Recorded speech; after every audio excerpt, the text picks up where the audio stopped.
ফবকা এইটোক আজি ভূত বাংলাটোৰ ওচৰতে বান্ধি থৈ যাম। কি কৰে কৰি থাকিব, দৰকাৰ নাই আমাৰ। মুলুকে আৰু শুনিছোঁ এই ভূত বাংলাটোৰ ওচৰত ৰাতি হ'লে ভূত ওলায় আৰু বনৰীয়া জীৱ জন্তু ওলায় হেনো। ইয়াক খালেও খাই পেলাওক। সেইটো বহুত হাৰামজাদা যুগ্নো হয়। চালা আমি মদ খাইছিলোঁ, ই দেখি পালে গৈ পিনি ঘৰত লগাই দিলেগে। কুকুৰ পোৱালি চালা। দিওঁৱে নেকি এইটোকে আমাৰ ইয়াতে মৰি থাকক। একো নকৰিবি মুলুককে ফপকা আৰু পিকলু, নকওঁ আৰু মই আজিৰ পৰা। মোৰ ভুল হৈ গ'ল, ক্ষমা কৰি দে। মই ইয়াত থাকিব নোৱাৰো ৰাতিটো অকলে অকলে। এতিয়া তই গম পাবি আমাৰ লগত পাংগা ল'লে কি অৱস্থা হয়। আমি মদ খাইছোঁ, ভাং খাইছোঁ, তোৰ পইচা খোৱা নাই নহয়। তই খাইছ জানো আমাৰ লগত? তেনেহ'লে আমাৰ ঘৰত কেলে লগাবি তই কুকুৰ? মুলুককে ফপকা, ইয়াৰ লগত ইমান লেটি পেটি চেলাই থাকিবলৈ এতিয়া দৰকাৰ নাই। জীৱ হৈ থাকিব, ইয়াক বান্ধি থোৱা আছে। ভূতে খাই, জীৱ জন্তুৱে খাই থাকিব। ইয়াৰ লগত ইমান কথা পাতি নাথাকোঁ, সোনকালে ঘৰলৈ যাওঁ ব'ল। ৰাতি 10টা বাজিলে। খুলি দে মোক খুলি থৈ যা। আজিৰ পৰা নকওঁ মই এনেকে, ক্ষমা কৰি দে মোক। এতিয়া তই এনেকে খুলি দে ভূতৰ আগত কবি, বনৰীয়া জীৱ জন্তু হেঁতৰ আগত কৈ থাকিবি। আমি তোৰ কথা এতিয়া শুনিবলৈ নাই, আমি যাওঁ। কলে গৈছ তহঁতি? খুলি থৈ যা মোক, খুলি থৈ যা। বেলেগ ডাঙৰ বিপদত পেলাই থৈ গ'লগে এইকেইটাই মোক। ইমান মুকলি জেগা আৰু এই ভূত বাংলাটোৰ ওচৰত বান্ধি থৈ গ'ল মোক।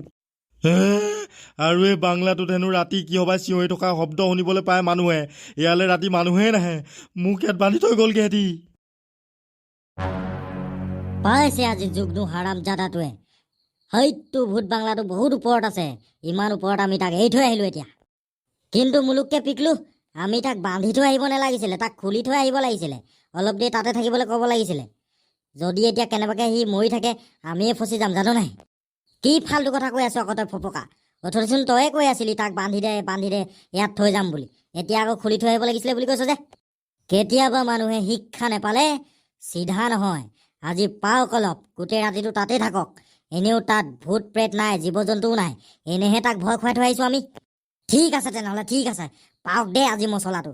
ব'ল এতিয়া আমি যাওঁগে তেনেহ'লে। কিবা এটা হৈছে। পিকলু কি হৈছে তোৰ? কি হ'ল আকৌ তোৰ? পৰি গলি যে? মুলুকে কি হ'ল আকৌ ইয়াৰ পটককে? মাটিত বাগৰি পৰি গ'ল যে প্ৰেছাৰ কুকাৰ দৰে। কি কৰিবি এতিয়া? কি কৰিবি নহয়, তোৰ ওচৰত ফোন আছে নহয়, সোনকালে 108লৈ ফোন কৰ আৰু হাবিৰ মাজলৈ মাতি দে, লোকেশ্যনটো দি দে, আহি যাব 108। ঠিক আছে ৰ ফোন কৰিছোঁ ৰ। হেল্ল' 108, মই গঞ্জু হাবিৰ পৰা কৈছোঁ। গঞ্জু হাবিতে, বেছি দূৰত নহয়। ল'ৰা এটা এতিয়া মূৰ ঘূৰাই পৰি গ'ল। আপোনালোক সোনকালে আহক, নহ'লে ল'ৰাটো এতিয়া কিবা হৈ যাব। ফোন কৰিলি? আহিছে নেকি? কিমান দেৰি লাগিব ক'লে? 5 মিনিটমান লাগিব বুলি কৈছে, পামহি বুলিয়ে কৈছে। আহিছে হপাই। চাওঁ শুনিছোঁ, আহিছে। তহঁতিয়ে ফোন কৰিছিলি নেকি মোক 5 মিনিটমানৰ আগত? কোনটো ল'ৰাটো? ক'ত? কি হ'ল? এইটো সোনকালে কিবা এটা কৰক। এইটো ধৰফৰাই আছে অথনিৰ পৰা। সোনকালে 108ত উঠুৱাই পিনি লৈ যাওঁ বলক। এটা কাম কৰ তহঁতি দুটা আছ নহয়, সোনকালে ইয়াক ধৰি পিনি গাড়ীখনৰ পিছফালে লৈ যা। দৰ্জাখন খোলাই আছে, মই গাড়ীখন সোনকালে ষ্টাৰ্ট কৰোঁ, নহ'লে তোৰ যাবই। তহঁতি এতিয়া নাযাওঁ নেকি ইয়াৰ লগত? আমি এতিয়া নাযাওঁ নেকি? আপুনিয়ে লৈ যাওকচোন ইয়াক। আমি গৈ আছোঁ অলপ দেৰি পিছত, ঘৰৰ মানুহক লৈ পিনি। মানে আমি 3টা হাবিলৈ আহিছিলোঁ যে, কিবা হ'লে আমিয়ে ফচি যাম। ঠিক আছে, মই সোনকালে এতিয়া হস্পিটেল পোৱাবগৈ লাগিব, নহ'লে ৰাস্তাৰ মাজতে কিবা কিবি হৈ গ'লে ই ডেডে হৈ যাব। লাষ্টত তহঁতিও ফচিবি, ময়ো ফচিম। চালা, এটা বিপদ যোৱাই নাছিলে, আৰু এটা বিপদ মূৰত উঠিলেহি। এতিয়া সোনকালে আমি যুগ্নুক বচাই অনাটোৱে কাম আছে আমাৰ। সোনকালে যুগ্নুক লৈ আহোঁ আৰু সিহঁতৰ ঘৰত খবৰ দিওঁগৈ, নহ'লেতো আমি বিন্দাছ ফচিয়ে যাম। ঠিকে ক'লি মুলুকে, সোনকালে যাওঁ ব'ল যুগ্নুৰ ওচৰলৈ, নহ'লে আমি এবাৰ পুলিচ কেছত ফচি জেল খামগৈ।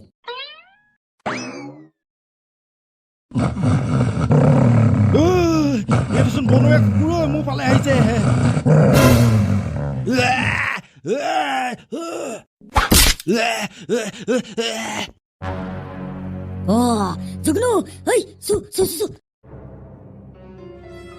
যুগ্নু, যুগ্নু।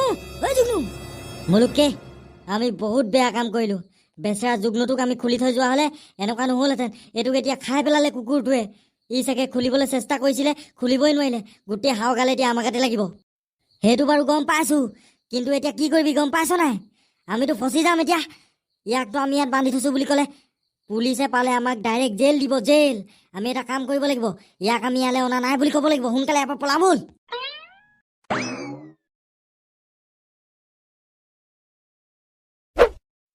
হেই মহামুঞ্জা আত্মা, ওলাই আহ।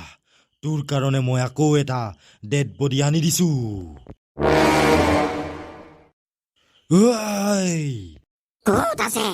ক'ত আছে মোৰ মানুহৰ শৰীৰ?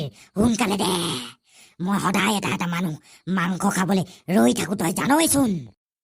আকনো কি, তোকেইটো দিবলৈ আনিছো। মইতো সদায় কষ্ট কৰি কৰি এটা এটা মানুহ এম্বুলেঞ্চত উঠুৱাই তোৰ কাৰণেতো লৈ আহো। তেনেহ'লে দে আকৌ, কি ৰখাই থৈছ? সোনকালে আন। আনি দিছো ৰহ।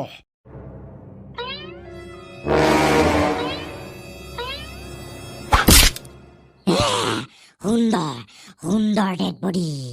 এইটো কোমলীয়া, মজা লাগিব খাই। মই তোক আজিলৈকে 7টা মানুহ আনি দিলোৱেই, তাকো গোটেইকেইটা একেবাৰে মৰাও নহয়, আধা মৰা মানুহ আনি দিছো। আৰু মই তোলে আৰু কিমান আনি থাকিম? মই আৰু আনি দিব নোৱাৰো, আৰু মোক মুক্তি কৰি দে। তেনেহ'লে তই মৰিবলৈ ৰেডি হৈ যা। তই যদি মানুহ আনি দিব নোৱাৰ, তেনেহ'লে মই তোক য'তেই থাকিলেও বিচাৰি খাই পেলাম। তোক মাৰিবলৈ মোৰ 1 মিনিট সময় নালাগে।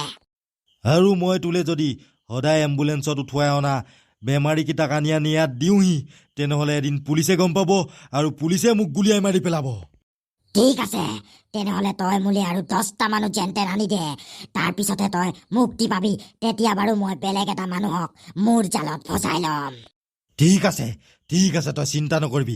মই তোক 10টা মানুহ যেনতেন হ'লেও আনি দিম। তাৰপিছত খালি তই মোক মুক্তি কৰি দিবি। যা তই।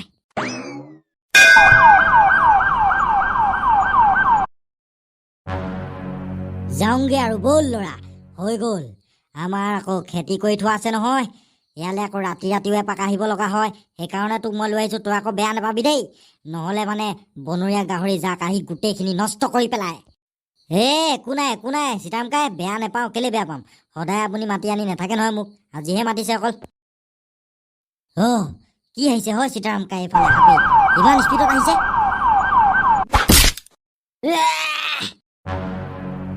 বেয়া নাপাব দেই আপোনালোকে, মই একদম গম নাপাওঁ। হাবিৰ মাজে মাজে পুৰা স্পীডত আহিছিলোঁ। আগফালে মানে মানুহ এটাই ফোন কৰিছিলে, একদম ইমাৰ্জেঞ্চি কেছ, বেমাৰী নিব লাগে। সেইকাৰণে মই গম নাপালোঁ। মূৰ্খ, তই হে বোলে কি বেলেগ মানুহক খুন্দিয়া মাৰিবি নেকি? গোটেই ভৰি হাত ভাগিলে হপায়। মোক বচা। আপুনি একো চিন্তা কৰিব নালাগে, সোনকালে মোৰ এম্বুলেঞ্চখনতে উঠি লওক। আপোনাক গোটেই ট্ৰিটমেণ্টৰ খৰচ মই কৰিম, আৰু আপোনাৰ ঘৰলৈও টকা 3 লাখ টকা পঠিয়াই দিম মই বাৰু। হয় নেকি? টকা 3 লাখো দিবি মোক ঘৰত? ঠিক আছে তেনেহ'লে, একো নাই। সোনকালে মোক এম্বুলেঞ্চত উঠা, মোৰ ভৰি হাত চব ভাগিলে, বিষাইছে। চাব দেই সীতাৰাম কাই, ৰ'ব, ভাল হৈ যাব, চিন্তা নকৰিব। ল'ৰা, তই নেযাও নেকি? নেযাও যদি যা, তই সিহঁতৰ ঘৰৰ মানুহক সোনকালে খবৰ দি দিকে যা, আৰু কৈ দিবি এক্সিডেণ্ট হ'ল বুলি, আৰু এতিয়া চিন্তা কৰিব নালাগে বুলি, এম্বুলেঞ্চত উঠুৱাই পঠিয়াই দিলোঁ বুলি কৈ দিবি। ঠিক আছে।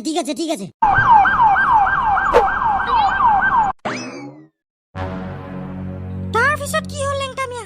সেই এম্বুলেঞ্চখনে খুন্দিয়াই এম্বুলেঞ্চখনৰ ড্ৰাইভাৰটোৱে মানুহজনক উঠুৱাই পিনি এম্বুলেঞ্চখনত লৈ গ'ল নেকি? টুনটুন খুৰী, আৰু টকা 3 লাখ আপোনালোকৰ ঘৰত দি দিম বুলি ক'লে, কাৰণ সি এক্সিডেণ্ট কৰি পালে যে, সেইবাবে। বেছি দুখ পোৱা নাই বাৰু, ভৰিতহে অকণমান দুখ পাইছে। মই এতিয়া সোনকালে হস্পিটেললৈ যাওঁ ব'লক। মই সেইকাৰণে ইয়ালৈ লৰালৰিকৈ গুচি আহিলোঁ। সেয়া ঘিনাৰাম কাইও আহি পালে। কি হ'ল লেংটামিয়া? এক্সিডেণ্ট হ'ল হয় নাই সীতাৰাম কাই? ব'ল সোনকালে হস্পিটেললৈ যাওঁ ব'ল। মই খবৰটো পাই লৰালৰিকৈ আহিছোঁ। এই ওপৰত এনেই ধৰিব নোৱাৰো নহয়, ভিতৰত কিমান দুখ পাইছে। আমি বচাবগৈ লাগিব নিজৰ মানুহক। ব'লা। ঘিনাৰাম, কি হৈছে মানুহটোৰ? এতিয়ালৈকে একো গমেই পোৱা নাই, কিমান দুখ পাইছে। মোৰ মনটো বৰ কিবা লাগি আছে। ব'ল সোনকালে যাওঁ ব'ল।